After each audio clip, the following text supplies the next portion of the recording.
Menina Fortunato, welcome to the Fieldswell Podcast. Thank you so much.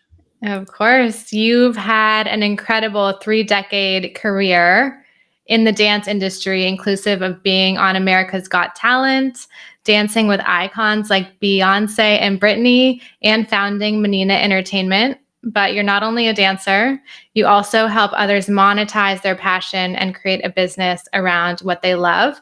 So, this conversation is not just for performers, but for those who are entrepreneurial minded, seeking to build a business around their passion. Menina, I love to start from the beginning. Bring us into what first sparked your love for dance, and if you always kind of had this grand vision for what your passion for dance could become. So, I guess you could say I was born into a dance family. My mother was a choreographer at Club Med. She met my father working there. He was not a Wow. dancer, but she needed a dance partner, Okay. and she thought he was cute. That was the Aw. only thing. So, they became dance partners, and he learned to dance through her, and they did Club Med shows together. Wow. This was before I was born. Anyways, they fell in love, got married. My father, they met in Italy in Club Med. So Okay. my father's from Portugal, so she imported him to Canada, and then they had me. I was their first of three kids, Hmm. and um, my mother let go of her kind of dance passion to pursue just, I would say, the quote unquote normal job working for the federal government. The quote unquote, I say quote unquote, Quote unquote. steady job, Right. with all the benefits. And my father, he dabbled in all kinds of different things until he realized that he actually likes dance and wanted to and started teaching dance. Okay. So fast forward, he was teaching at multiple studios, and I initially I wanted nothing to do with dance. Like, they put me in dance for like 1 year at three, and Hmm. whatever, it was just like playtime. Yeah. But I did other things. I did gymnastics. I'd say was kind of the first competitive activity that I did. Hmm. And then it wasn't until my good friend in school was like, "Let's go take your dad's jazz class," and I was like, "Ew, You're like, I don't want to. what? I don't want to take my dad's jazz class." Yeah. And I'm like, gross. And but really, I'll say peer pressure really is what started Hmm. it. She's like, "Let's do it." I'm like, "Okay, fine, I'll Wow. do it." She ended up quitting 3 months later, but then I got hooked, and Ah. that was kind of the beginning where I got the bug. I started competing. I started to enjoy the feeling of performing. I enjoyed just the entire process and the entire Hmm. experience of being in dance. So Hmm. fast forward a little bit later, my father ended up opening two dance studios. So I Okay. helped him as a student, but also as a teacher. By the age of 12, I was Wow. teaching at his studio, making $40 an hour at Uh-huh. 12 years old, while my Wow. friends were making $4 an hour babysitting. So that was my first monetization of the passion. Okay. Started Started at very, young. Started very, young. very young. And then at 13, Hmm. my mother went through this midlife crisis and decided that she hated her job Hmm. working for the federal government and wanted to quit. And she wanted to start her own dance competition because she was a dance mom and realizing like there's a need in the marketplace. Yeah. We were going to all these American competitions, but there wasn't any much like it in Canada. So basically, she started a dance competition from our home. My dad Hmm. thought she was nuts. He's like, "Don't leave the job yet. Make sure that Right. this thing actually can turn into something fruitful." Yeah. But I believed in the vision, I think, before my dad did, Mm. and I helped her build it in the initial Wow. phases. So I was 13, doing graphic design Yeah. and miscellaneous admin work, and learning as I went, Wow. essentially. Um, and then fast forward from there, Hmm. by the time I was 15, I was already teaching adult classes Oh my for gosh. kids and teens Yeah. while going to high school, while also competing. I got my first paid dance job in a parade Okay. at 16. And I also, that same summer, I got a scholarship to a big dance studio in LA. And that Wow. was another Okay. pivotal moment Yeah. where I went to LA for the first time. And I remember after a week, I told my mom, I'm Mhm. like, this is where I want to be. This is my Mm. city. This is where I Mhm. want to live. This is the dancing is phenomenal here. I Mhm. can see my mom was like, yeah, whatever, that's cute. Right. At, just totally dismissing it. But that was kind of the aha, like, Yeah. okay, this is actually really what I want to do, like for real. But I continued on. I ended up teaching at multiple studios at 16, not just my father's, but now I've Okay. proved myself to other studios. So I was Yeah. teaching at multiple studios. By the time I was in my first year of university, I was teaching at 5 studios, 5 days a week, going to school full time. And then on the weekends, I was going to the dance competitions that my mother was producing and helping with those events. Okay. Eventually, I was at MC, I was backstage manager, then I graduated to being a judge and then a convention teacher. Mhm. So I was doing all this by 18. Wow. So while most kids are still in college trying to figure out Figure life, out what. Yeah. I was already working full time. But I'll be honest, I didn't enjoy my college experience. I went to school for mere social pressure. My Hmm. parents were like, "You got good grades, you're going to school." I Hmm. hated it. I didn't have a Yeah. major. I was throwing spaghetti at the wall. I'm like, "Let me try this. Let me try that." And I'm like, everything Hmm. I tried, I'm like, I don't even, and I was that kid, well, kid, 18, 19, Yeah. just sitting in class daydreaming of when I'm going to move to LA and dance on big stages and on Mhm. camera. And Yeah. I finally got an opportunity knocked where I was, because I'm Canadian, Hmm. to immigrate to the US and to work in the US as a whole immigration process. Hmm. So I applied for what they call the O1 visa, which Okay. is granted to those with extraordinary talent. But Mm. the caveat to that is I had to prove that I was in the top 5 to 10% of my industry. So I remember while visiting LA on my next trip, this was, I think, 18, I Mhm. sat in an immigration attorney's office. Little kid, I mean, like 18, like I don't know anything about this stuff. Yeah. And I'm like, how do I move here? What do Right. I do? What do I do? And he's like, well, this is your options. He broke it down and he's like, this is what you need if you want the O1. So I'm like, Mom, Dad, I need $2,000. Like, are you nuts? They're like, no, we're not doing that for you. That's too much. And then they also just all didn't have the belief in me that I could do it because Mhm. my dance teacher, who had credits way surpassed mine, that Mm. danced with Prince and Backstreet Boys, she Mm. applied and got denied. Wow. Wow. So if she got denied and I didn't have those credits yet, Mhm. what makes you think you can do it? Mhm. But the weird part about that time is this Mhm. was before social media. This was before you could really build an online presence. I had Yeah. a website, which back then Mm. was like, we're talking 1999 It was like the website. Instagram of 1999. Yeah, it was like, whoa, you're professional. You have a website. Yeah. So, and one good thing I actually enjoyed in school was marketing. I was the Okay. only student in my school that got 100% in some big final project. So Mhm. I enjoyed marketing. And I think that stems from my experience with marketing the dance studio and the dance Mhm. competition. Mhm. So my ability to market myself came Yeah. in really handy when it came to the application process because basically an immigration officer had to, oh, stop storage. Did you see that? It said ask them to free up It's space and then recording. rejoin. Because of low browser storage, ask them to free up space. Okay, hold on. Let me close some browsers. Maybe that. No, I've run into this before with Riverside where I guess it takes up a lot of internet. And if there's other things eating it, hang on, let me see if I can close out some other things. Sorry about No that. worries.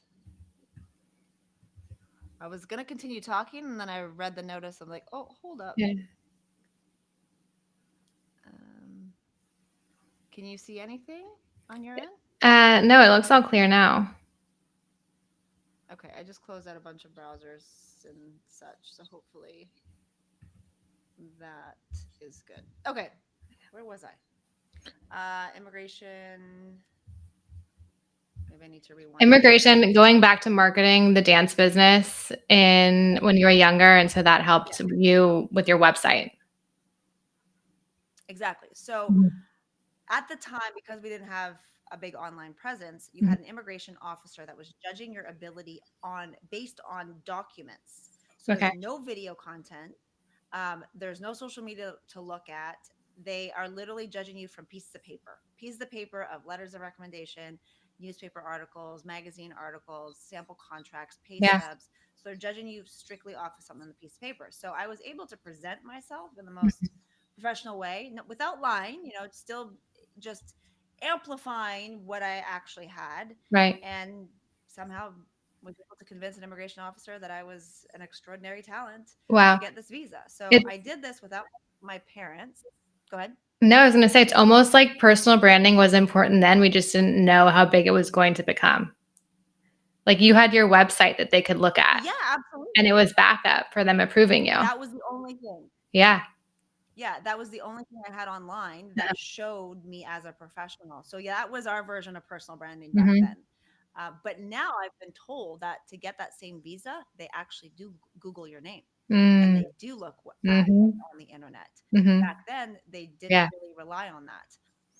So yeah, building a personal brand back then, that version of it definitely Mhm. came in handy and definitely is an absolute must in this day and age.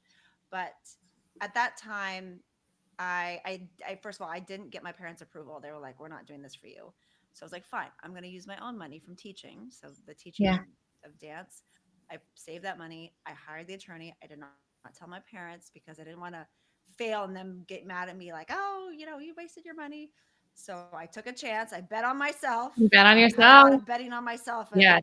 Yes. I Yes. bet on myself. I was like, "I'm going to give it all Mhm. I got."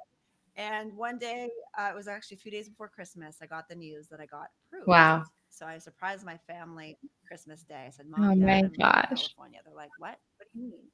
I Yeah. was like, "I got approved for my work visa. I already have an agent, and I want to finish out my commitments for the season of dance, and then Uh-huh. I'm moving this summer." Yeah. And that's when they finally realized, "Oh, okay, I guess you're really She's really serious about serious. this." Yeah. Um, what 18, 19-year-old kid, hires an attorney without their parents, gets Mhm. work visas, gets Mhm. an agent, and ready to pack Yeah. their bags to another country. Yeah. So I had a one-track mind. You When I did. set my mind to something, Yeah. It was happening. I get it There done. was no other way. And a lot of times that's what it takes. And it looks like this was something that was building since you were a little girl. And that firm conviction, when your family sees that, how can they not support your decision? But even then, that's the funny part. They were still skeptical. Were They're like, they? "Oh, how long is this visa?" Yeah, yeah. They're like, "How long is this visa?" I'm like, "It's good for 3 years." "Oh, we'll see you Yeah. back in 3 years." Ah, That's what they said. yeah. Yeah. Yeah. I I lasted 16 years. I stayed in the US 16. I'm back in Canada. We'll get to that story in a minute, but Sure. yeah, I did 6 last years. in as far as a dancer, and 16 years I lived in LA. So that 3 years turned into 16. Do you But go ahead. do you feel like there was a breaking point or like a moment where you felt like, okay, this is it. This is when the game really changed for me, or this is when people really started to believe in my vision? I don't know that people really believed in my vision yet. I think Mm, it was "Oh, you got approved for a visa?" Oh, mhm. because in my generation, there was nobody around me that did it. Yeah. Now there's way more dancers that are getting approved, and it's a lot. Mhm. There's more awareness now. There was no education around this. I Yeah. was my attorney's second dancer case ever. I'd Wow. never dealt with dancers Wow. before, so it was still groundbreaking stuff Mhm. that I had no example. I had no mentor. I had no guidance. I had no um, there was no path card for me. I was Yeah. literally like breaking new ground because I'm like, I don't know what I'm doing, but I'm doing it. Right. And at that time, I I don't know. I had belief in myself, and maybe it's this bit of blind faith, Mhm. but almost like a puppy. I'm just like happy and excited, and I was not scared. It Yeah. was weird. Like I was genuinely Mhm. just so excited for the Yeah. next chapter. And I got all my ducks in a row. Like this is December, we're talking. I didn't Mhm. move till July. So it was almost 6 months later that I actually did the move. Mhm. So I was saving my money. I found an apartment, I found a roommate. My agent knew I was coming. So I was like slowly getting all Mhm. my ducks in a row. So when I moved to a 350, what, $375 rent Wow. apartment in Yeah. North Hollywood. Okay. Not exactly the nicest neighborhood from where I came from, but Right. whatever. Started at the Yeah. bottom and moved in with a roommate that I'd never met except for phone calls and Mhm. Skypes, and went and hit the ground running. Like I had $5,000 saved. For me, that was a lot of money. So Yes. I had the intention or the expectation that I wasn't going to be working probably for 6 months Mhm. or so, so that I could live, decently and not be stressed out. Yeah. And I didn't want to have a 9 to 5 job that would distract me. I wanted to go Mhm. all in. So within the first month, my first booking, my first job that I did was with, actually, no, lies. My first booking was a Christina Milian tour, Wow. opening for In Sync. Okay. And Huge. I was not living in LA. I could just went to it was in May, and I was just there for a week, and Uh-huh. I auditioned. I was like, yeah, whatever. Let me just try this audition, Yeah. and I booked it, but I didn't get the call till I returned back to Canada. Okay. So my agents call me and say you booked this tour, blah blah blah. I'm like, oh my gosh, and it was something like maybe a Friday, but I Okay. had to be in rehearsals by Monday. Yeah. So I had the weekend to scramble, drop my life. I told all my studios that I was teaching for, I'm like, I'm going on tour with NSYNC with this new artist. I didn't know who Christina Milian was at the Yeah. time, and like, peace out, I'm gone. And I got my classes covered. Like I did what I had to do to make it happen. I show up Uh-huh. to rehearsals in North Hollywood, and they're like, "What are you doing here?"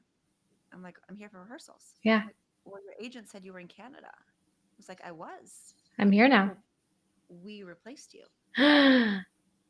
So that was my welcome to Hollywood story. Wow. Wow. And I'm sure the So height of that excitement and then those crushed, words crushing. Yeah. crushed my heart, my ego, my tail between my legs Yeah. to now go back home. They let me stay for the first rehearsal to learn a bit of. I'm like, can I just dance? I'm like, I Yeah. came over there. I'm But like, it and then I also was showed you what was possible. yes, it showed me that I'm like, okay, I got a taste, like Yeah. literally just a sample of what it could be like. And I got to be a part of the rehearsal, and I was secretly hoping that maybe they would change their mind or maybe Right. have a budget to hire another dancer, but they're like, no, we can't, blah, blah, blah. So Yeah. I was all right, fine. So I went home probably the next day, I think it was.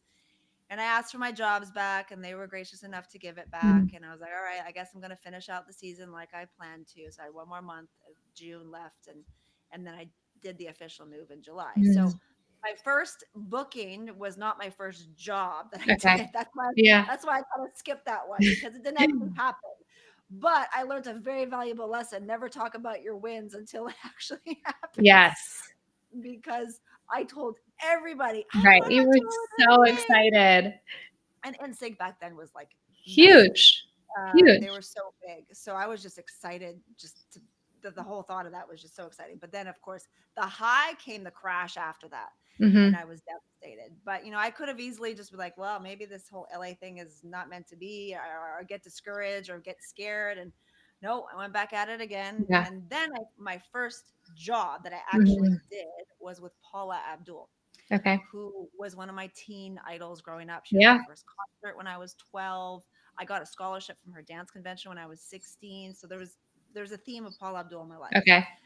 First concert, scholarship, then first paid job. So that was kind of a bucket list. Like, oh my gosh, I Mhm. get to work with Paula for Yeah. it was a day for Reefer Madness Skeleton Crew. So that was my first taste of actually working in LA. Mhm. A few weeks after that, there was an audition for Britney Spears tour, and that was like hundreds of dancers, 2 days, Mhm. grueling audition. I didn't know anybody. Ironically, the choreographer for Britney was also the choreographer for Christina Milian, the Mm. same one that picked me out for that first job that Okay. didn't work out. So he was the only person that actually, well, he didn't know me, Right. but he had seen me before. Yeah. So I made it to the final cut of the audition. I did not book the tour, but it was that audition that got me booked for a Pepsi campaign with Okay. Britney Spears that ended Okay. up being a Super Bowl campaign. And if you know anything about commercials, you love Super Bowl commercials because those Yes. residuals are beautiful. Yes. I ended up making like $35,000 for 10 days of work. For Yeah. a 20-year-old, that was like, Right. what? Amazing. I could live for another Yeah. year without paying rent. Yeah. So that was another big booking. Now fast forward, there's a bunch of other jobs that I had done, but Mhm. we're talking Earth, Wind and Fire tour, Star Trek Enterprise, Mad TV for 6 seasons, Mhm. America's Got Talent. Anyways, I've done a lot of TV, working with different artists, MC Hammer, Carrie Underwood. I already mentioned Paula Abdul, Beyonce, Britney Spears, Maluma. Anyway, so I had a great, lots of highs and lows in that phase of my Right. life. I didn't have any dependents. I was dating my now husband at the Mhm. time, but I didn't have any big responsibilities yet. The next big little pivot Uh-huh. and shift that happened was pregnancy. Mm. So We were engaged. We'd been dating for like 8 years at this point. We were planning a wedding August of 2020 or August of Mhm. 2010. I'm sorry. And when I got pregnant, it was a oops. Yeah. I was on tour with a show called Nuclear Cowboys at the Yeah. time. It was a motocross show, and I was supposed to be on So You Think You Can Dance Canada. I made it to the finals, Hmm. and then surprise, I'm pregnant. Maybe. I got to get off the tour, and I got to quit the show. Okay. And then we find out the due date, and it's right around the time of the wedding plans. So Wow. scratch the wedding Right. plans, scratch the baby plans, scratch the tour. Life I'm happens. having this baby. Yeah. Yeah. So that was a series of emotions that went Hmm. on with that. I was Yeah. devastated at first because I'm Wow. like, oh my god, this baby's ruining my life. Like I was on this bit of an uptick with my career. We were Right. planning the wedding. All of that just got derailed. Hmm. And then after the tour, I was like, I can't do anything else. What am I supposed to do Mm. with my life now? And there's no, as an independent contractor, there's no paid maternity leave. Right. So I was like, what can I do? So what problem can I solve? Well, I got to solve the problem that I need to stay in shape and I'm pregnant and all I love is dance. So Hmm. I created a whole prenatal dance Wow. workout, So which was entrepreneurial, you solved every problem that was existing in your life based on what you were going through to help exactly, others. exactly. Yeah. Yeah, I was like, what problem can I solve for myself that I could help other people do as well? Hmm. And mothers, there, I was looking for like fitness type workouts. It was boring fitness stuff, a little bit of yoga, but it was too. I wanted Yeah. something more challenging. And I was like, wow, there's no dance. There was belly dance, but no Hmm. like the jazz, hip hop, Hmm. cardio, stretching. Hmm. So I ended up creating my whole prenatal dance workout up until 7.5 months pregnant. So that was my little pet project while I was Yeah. doing that. And then having baby number one definitely was like, ooh, throw your life upside down, inside out, and spit you out. Yeah. And I thought I could go back to my old life. I Uh-huh. thought I could go back to auditioning and doing dance jobs. Yeah. And I did kind of, but it was Hmm. a very challenging because I'm breastfeeding. Then I'm like, try to time these auditions with the breastfeeding. So I'm like, sometimes I got my husband in the car. I'm breastfeeding in the car. Then I go to my audition. Then I'm there longer than I want to be. Baby's screaming and Yeah. crying. He doesn't know what to do. Right. I'm lactating and leaking in the middle of an audition. Mentally, I'm so not there. How I'm to just be a worried about my woman. baby. My husband's texting me like, "Hurry up! Yeah. She's screaming. I don't have it. What to do? She won't take a bottle. I didn't have any pump milk for her. Like, so there was all these Wow. challenges, and then like I traveled a lot too. So I would Yeah. judge dance competitions and conventions, and that was challenging because she wouldn't Hmm. take a bottle. She wouldn't take formula, and I didn't want her to have formula. And so I'd have to pump, and then at 6 months, we finally realized that she would actually drink my milk in a cup. Believe it or Okay. not. Wow. So that was So, the solution. now I know you have 3 children, right? Yeah, I have three now. Was this kind of the shift that led you to creating the business you have now to help other individuals learn more about the business of dance? Yes, that was another problem that I saw for myself Hmm. and for others in Hmm. 2020. So we can fast forward a little bit to 2020. I could not dance. I could not perform. I could not judge. I could not teach. I could not travel. I could not do the things I was used to Right. doing. I also had baby number three of April of 2020 during the lockdown. Okay. So I was prepared to stay home for 2 weeks, maybe 2 months, but definitely not 2 years. So I could not make a living at that point, Uh-huh. and it was very challenging. So again, what problem can I solve? I need to Right. make a living and I need to get back in shape after this baby. Yeah. So then I create a whole new postnatal dance program. Okay. And then from there, my clients were doing great. I got in shape, but I Uh-huh. wasn't making much money.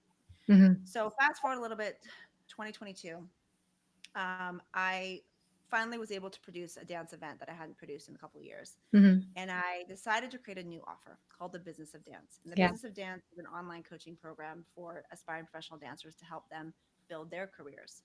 And I wanted to build a business that could fit around my mom life, Hmm. that no matter what the world is doing on the outside, I can still do it from home Yeah. or traveling or have that flexibility. I wanted to be with my kids. I'm having 3 kids at this point and 2 dogs. Being away is such a challenge. Yeah. So I needed something that would fit my new lifestyle, something that was Mhm. fruitful and something that I actually enjoy doing. And even though I enjoyed the mom fitness thing, that wasn't really my superpower. My superpower Mhm. was mentoring dancers because I've been doing Mhm. that for years. Mhm. So, but I never done it in this online format. So the Mhm. online format was new. At the time when I started the other programs, I was barely making $500 a month. Very humbling Yeah. experience.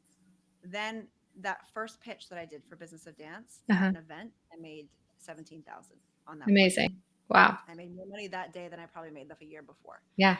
the entire year. And Yeah. that was another light bulb of like, ooh, I'm onto something here. Uh-huh. This is different. This feels good. This feels aligned. Yeah. So I've been able to build that business. Let's fast forward to today. I Mhm. just finally made seven figures for the first time in my life Incredible. in 2024. Congratulations. Thank you. Yeah. And I really feel like everything that I've done has led me to this point, and I Mhm. really feel aligned. Yeah. I love what I do. I love that I'm able to transform lives from the comfort of my home Mhm. while making a fantastic living, but still doing Mhm. my first love, which is Yeah. dance. I still get to be in a dance space. What do you think it was about the business of dance that really led to it being a successful product and offering? Like looking back, do you think it's just your whole story and finally like all your learnings coming together in this one product? Or was there something you did differently with this offering with the business of dance? A little bit of both. I do think all my life lessons has now led me to the point where now I can give back because I have a lot of stories and a lot of experience to back it up. Yeah. But I also, they say the riches are in the niches. I Mhm. really found an underserved audience Mm. that has never seen anything like this before. Mhm. There are other dance mentors, but they're not structured programs like Yeah. mine. Mine is very robust. There's on demand, there's live group coaching, there's one Mhm. on one accountability calls with our client success manager. I have a whole team that works behind the scenes. I bring in guests every week. And we focus just on the business side of dance. So Mm. it's not a dance Mhm. training program. Mhm. There's a million of those. And I didn't want to compete in that space, but nobody was talking about the business side. And what is And that business side? the business side is how to build a personal brand, how Mhm. to present yourself on social media, how to create headshots, format resumes, build a Yeah. website, write a Yeah. biography, do self-tape auditions, set up casting profiles, how to submit yourself, life skills like nutrition, taxes, finances, college prep if you're at that age, Mhm. um, basically all the things that we don't learn in school. That's what I was gonna say. um, Things we aren't taught that are the most important thing. When entering, you think yeah, you're gonna like graduate from college and know how it all works, but it's like, why don't we have a life course or a business course exactly like this in school? they don't. And even getting the college graduates that are Mhm. graduating with BFAs in dance coming to me saying, I don't know what the next steps are. We don't Yeah. learn this stuff. So after families have spent $100,000 on these fancy degrees, they still Mhm. don't know what to do. And Mhm. then they still come to me for that support. And equally, I work with kids too that are years away from a professional career, but Yeah. they're light years ahead of their peers Mhm. because their parents now are more educated on what lies ahead and what steps they can be taking now to set up their kid for success later, Mhm. and give them the connections and the Yeah. resources that Yeah. I wish that I had access to but didn't. So now I get to bottle up my whatever 3 decades Uh-huh. experience and concise it in months Yeah. instead of years. Mhm. If Um, if you could Go ahead. give like one piece of advice to the younger you with everything you know now, what would it be? Follow your heart and Mhm. know that figure out what it is that you love Yeah. and figure out a way to monetize it. Mhm. Because when you truly love what you do, then Mhm. the work doesn't feel daunting. Then the Mm. work is pleasurable. Like I Mhm. love what I do. I love Yeah. getting up to serve my clients. I love to be changing lives. I love what I do. So Mhm. I never It wanted to shows. be like my mother when she was going through that phase of Mhm. having that 9 to 5 salary Right. pension, Yeah. secure government job that everybody would praise her for, but Mhm. she genuinely was not happy Yeah. and thriving and fulfilled. So I saw her two experiences where she was making just enough to survive, but not Mhm. enough to thrive, which is Mhm. probably the majority of the population. Right. And then she also, with the help of my husband as well, they became multi-millionaires from their dance Mm. business as Incredible. well. So I was able to see that when you really find what you love and you Yeah. figure out a way to monetize it, then Yeah. that's when you have true financial freedom. And that's what I wanted for myself. I Mhm. wanted that financial freedom. I didn't want to live paycheck to paycheck. I didn't want to do something I didn't like. Yeah. I've never had a job like a 9 to 5 what you would say as a normal job. I don't even Right. have a normal like CV. Yeah. Like I've Yeah. never needed it. But we know so many individuals are just out there working to fit like society's molds. And it's like that is to me not a life that I want to live. Like I feel so alive and the work that I do doesn't feel like work because I'm so passionate about it. Exactly. When you love what you do, the work Mhm. is enjoyable. Mhm. And we spend so many of our hours working in our lifetime. Mhm. They So say it's a many. quote that I love that you most people um what is it? Most people die at 18. They just Mhm. get buried at like 85. Mm. Yeah. We Yeah. are when we're young, we're bright-eyed, we have big Mhm. dreams, want to be Mhm. astronauts and veterinarians Yeah. and save the world and all these things. And then society, you know, uh, crushes those dreams and Mhm. says, no, you need to, get a nine to Mhm. five job. Mhm. Go to school, get good grades, get an education, get a good job with all the benefits, Yeah. retire, live Right. happily ever after, Yeah. and be in debt the rest of your life. But that's okay because that's the Pretty easy way of getting much. Yeah, it's so true. So in regard to we have our passion, we have this thing we love. In regard to monetizing it, like people find that in so many different ways. Do you think it's just like refining, keep trying different things? Or what is advice you have to our audience on like how to monetize their passion? I think the biggest aha moment for me is when I hired a mentor. Mm, Finding a mentor, finding a coach, find mhm. someone who's 10 steps ahead of you. Yeah. You will fast track your learning curve. Mhm. And I mean, you are your best investment. And for those 2 years, 2020 to 2022, I was throwing spaghetti at the wall, thinking that what I knew could work. I didn't know what I didn't know. And when I Right. finally I've had several coaches up until this point, Mhm. but every investment I've made, I've been able to 10x it. So the more I Mm. actually invest in myself, the more that I grow as a person and then financially on top of that. So now I've really become a firm believer that mentorship, coaching, whatever you want to call it, Yeah. is really the fast track. It's a shortcut.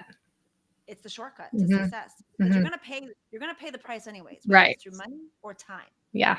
So, would you rather fast track that success, Mhm. pay some money, and then 10x it, or take your time, do it Mhm. yourself, throw spaghetti at the wall, and literally probably waste a lot of time, which you're probably losing out on a lot of money Yeah.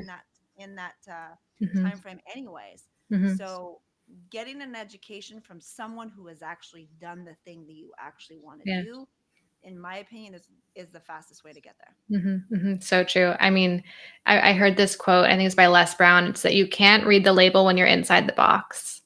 And so no Mm. matter how much you think you know, like it's so helpful to have a coach or a mentor who can really like see you, has maybe been or is where you want to go and can help you get there a lot more quickly. Absolutely. And Mhm. that's why I love what I do because Yeah. now because of all Yeah. the learning lessons, I can guide my mentees. So when they're like, "Well, I don't know what to do. I'm at this Mhm. crossword road." And I'm like, "Well, I've been down that Been road. I know there. where that road Yeah, goes. don't go down that one. Don't go down that road. Go down This this one one." instead. Oh my gosh, so incredible. We are a living testimony. Mhm. Mhm. Absolutely. Yeah. So now all my learning lessons, my pitfalls, my failures Mhm. now get to pay off for the No. next generation that I So get to succeed. incredible. So incredible. Well, Menina, it's been so wonderful to hear your story. I would say, like, as we begin to wrap up, what do you hope, like, those who have a deep burning desire kind of learn from your story and the legacy that you're building Ooh, that's a good question. What do I want them to know? or take away? Take away from all of this? Mhm, Well, like I said earlier, you are your best investment.